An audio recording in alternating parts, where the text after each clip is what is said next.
Okay, right at the critical moment, I had to run away and do some other duties. So, but now we're ready. Here we go. Just making sure everything's safe. Keeping my eye on the hot chassis light, although if it comes on, I got a real problem. Here we go. Okay, the light came on and went dull quickly. This tube really flashed up bright.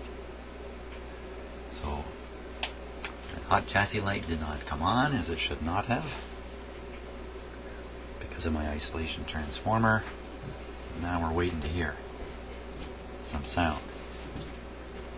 Some sound from the radio. You might hear sounds in my house, but oh, here it comes. It's a Hummer. Humma, humma, humma. Okay, that's enough. We don't need to hear any more of that. So, very good. That is quite interesting because somebody put a lot of effort to put this speaker in. And at that time, for sure, the set was not humming like that. So it's been a long time since this was done.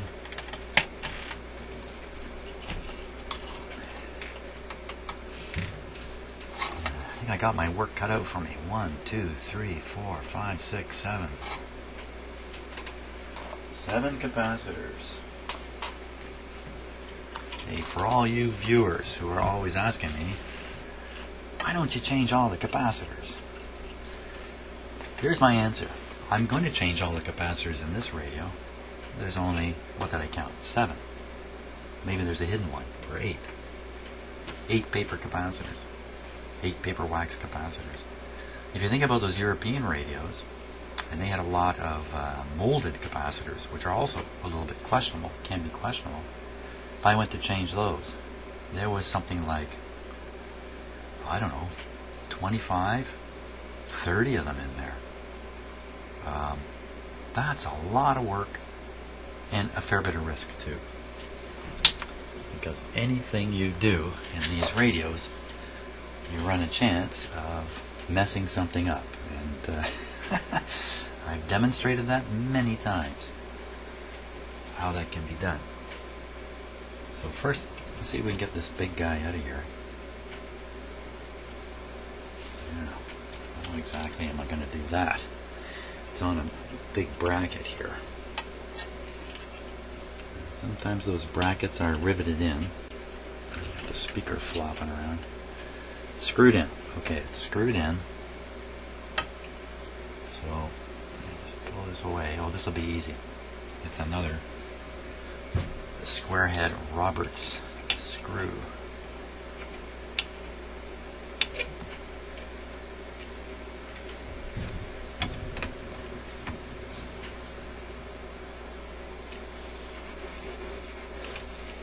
Another thing about changing these capacitors is when you're done, there's a lot of space left because all the new ones are much smaller than these.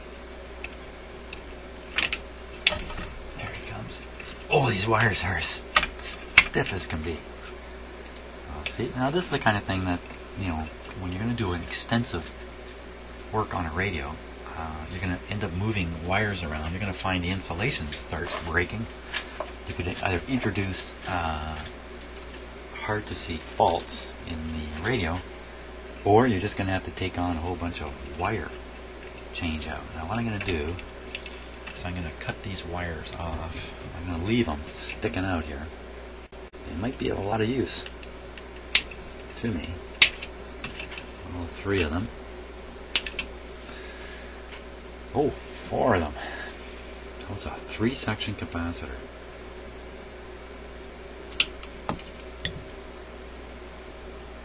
Get a look at the values. 50, 20, 10. 150 volts. So the 50 and the 20 are in the power supply to knock out the hum. And the 10 is the bypass. I'm pretty sure that'll be the bypass capacitor for the output tube. And that leaves me wondering what this big guy is here. This big honker. One thing about doing capacitor replacement is you don't really need to understand how the radio works or anything. You just need to know that if you take out a .01, you put in a .01. You don't need to know much more than that. But when you're all done and you turn the radio on and it doesn't work, from there things get tricky. So I don't need to rush installing these capacitors. I can go to work on all these ones and then come back to the power supply one at the end.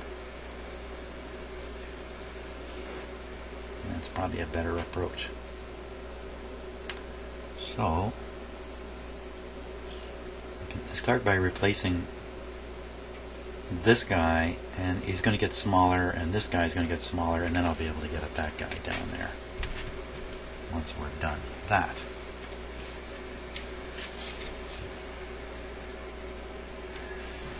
I think just before I start any further, I'm going to break the video. I'm not sure about the timing here of where I am time-wise on the work in the videos. I'll break it here, probably start a brand new video just on the capacitor replacement. I think that makes some sense. See you on the next video. Well, hi and welcome back to my shop. I've just started replacing the capacitors in this 5-tube radio. And I've cut out the power supply capacitor. I've left the lead wires in so I can keep track of things, which wire goes where. And when I go to put in the new capacitors, I have to put in 3 to cover this guy. 3 or more, maybe. 3, I think. I need some space, and these wires may become useful. I may want to use them again. But what we're really after are all these capacitors. Now, I did play the radio. The radio hums like a son of a gun. This guy is going to be at fault. But I'm thinking, why not go ahead and replace all these now? And then this radio is going to be good to go for a long time.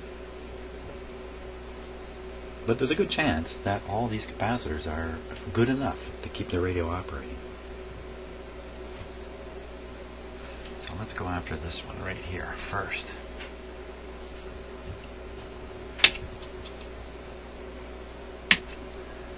What is it? 0.1. It's a 0.1 microfarad capacitor. And the replacement looks like that.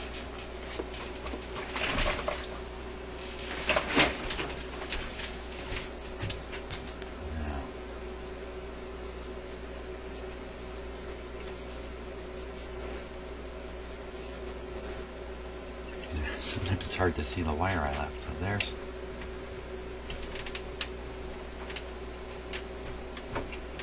Okay, it's just going to make it.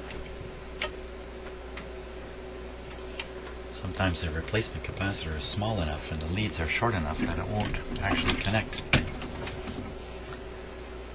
won't bridge the gap. Because when they design the radio, they have to allow gaps and all the positional problems for these different components. How big they are, where the leads will naturally want to go. And later when you do the replacement, the rules have changed.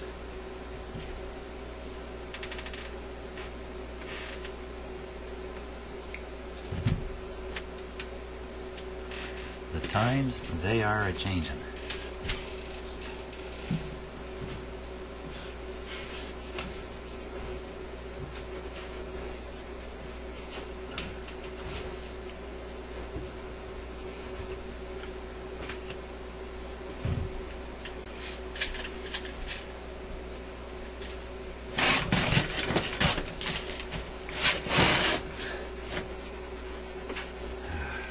If I have a hum happening over here.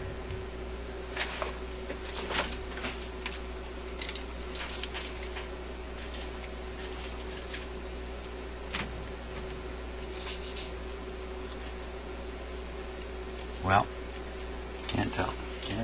That's one of the problems with my shop setup right now is I cannot monitor my own audio. So sometimes I've got a hum coming through. I only hope I can see it is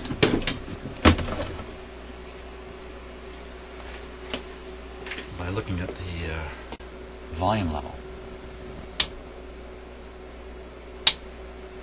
Just turning on and off my soldering iron there. Well, I hope there isn't a hum or a buzz on here.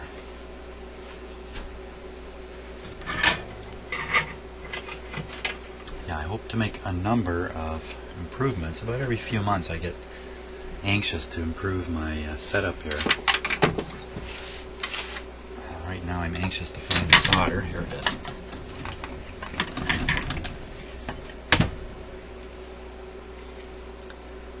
And I've reached that point where I want to improve things. I wish the video was really perfect. If you watch really nice videos of people doing this kind of work, they're generally recording the video and then using a real video camera and then editing them. And by doing that, they can achieve very high quality. I'm trying to skip the editing stage and do mine live with webcams, and I'm just having trouble achieving the high levels of video quality.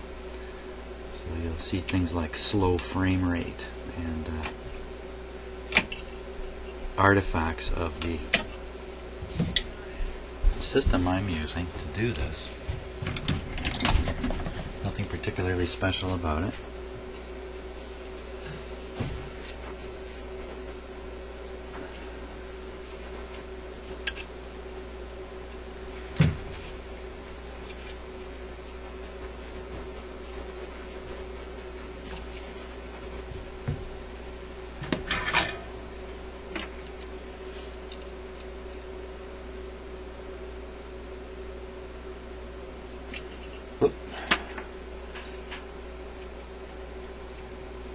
Popped off there just at the last moment.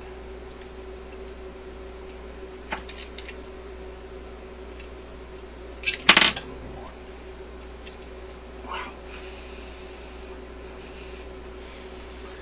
That's one done. Now for number two.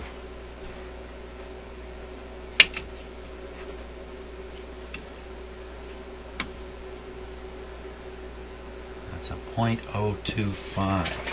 0.025. I got 0.02s, I got 0.03, I don't have a 0.025. So what should we do? Should we go bigger? Generally, yes. 0.03. Good, I don't have any 0.03s. 0.04 or a 0.02. Let's go with 0.02. I'm going to go a little smaller here. Maybe not the best way to go.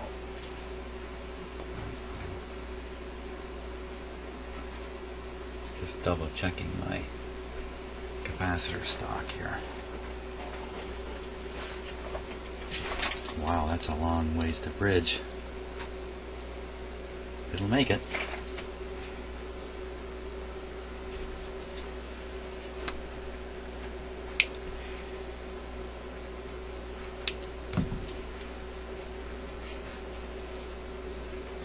It'll make it if I'm careful and efficient with the leads.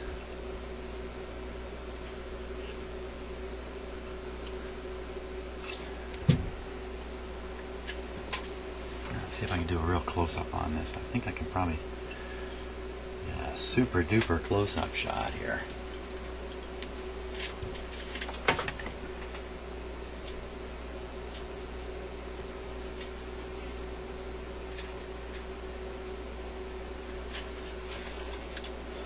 Sometimes when I'm trying to do the close-up shots, the camera itself gets in the way. In fact, most of the time, the camera is getting in the way. It's not helping, it's making it more difficult, of course. I think I'm okay this time. Okay, I want to be as efficient as possible with the lead.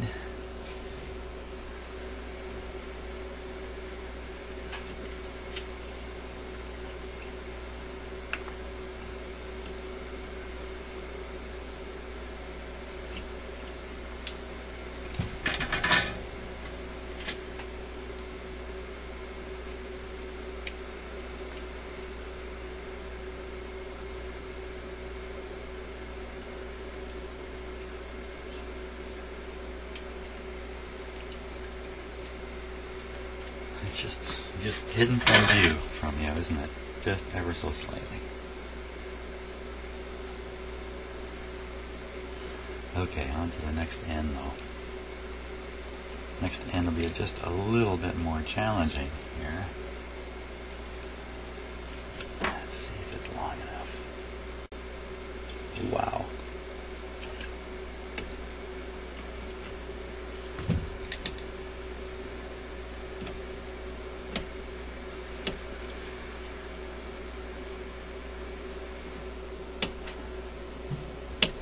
Scrape off a little bit.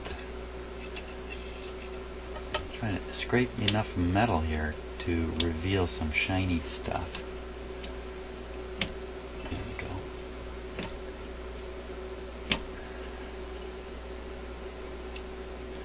The metallic shine that we're all so used to seeing comes from electrons on the surface of the metal. When the metal develops an oxide or some other kind of layer, the electrons get contained by it in the metal. I guess that's the best way to put it. And you lose that metal sheen.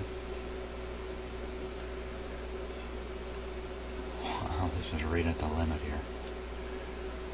You lose the metal sheen.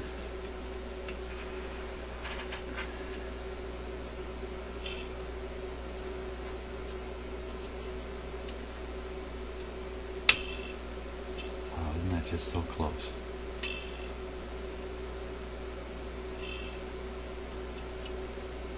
There we are.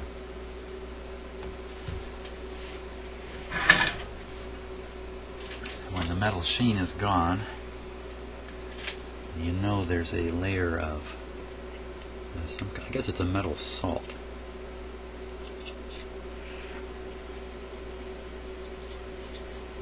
Don't know my chemistry that well. You can't solder. You're trying to solder to clean metal. Where did that come out?